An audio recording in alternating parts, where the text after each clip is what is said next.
संत स्वतः दुःख पचवून खऱ्या अर्थानं आपल्याला सुख देण्याचा प्रयत्न करतात, त्यांना संत म्हणतात. त्यांचे उपकार महान काय, कारण ते स्वतः दुःखात राहतात. आज ज्यांचा संजीवन सोहळा किंबहुना आपण ज्ञानोबारायांची अनेक चरित्र कथा ऐकत असताना अनेक प्रसंगी हा भाग आपण ऐकलेला आहे, पण पुन्हा पुन्हा ऐकावं आणि पुन्हा पुन्हा आपल्याला त्यांच्यातून उपदेश मिळावा, पुन्हा पुन्हा मार्गदर्शन मिळावं, आणि पुन्हा पुन्हा नवीन आपल्याला खऱ्या अर्थानं जीवनात येणारी अडचणींवरती मात करता येते त्यांच्या विचारानं, त्यांच्या उपदेशानं.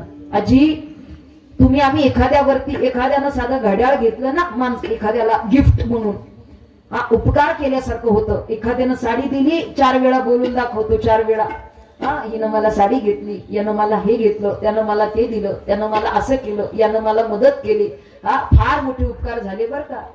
आपण या सगळ्यांच्या उपकारांपेक्षा या जीवाचा उद्धार करण्याचं साधन ज्या संतांनी आपल्याला दिलं त्यांचे किती मोठे उपकार आहेत आपल्यावर. बरं हे सगळं करत असताना समाजाने त्यांना सुखासुखी करू दिलं का, आपल्यासाठी किंबहुना इथपर्यंत परमार्थ पोहोचवण्यासाठी किती मोठे हाल. अगदी ज्या काळात काही साधनं नव्हते, आपण खऱ्या अर्थानं मौलींचा विचार केला लक्षात येईल. आज खऱ्या अर्थानं आपल्या जवळ सगळी उपकरणे सगळी साधनं आहेत, तरी सुद्धा परमार्थ आपल्याला करू वाटत नाही.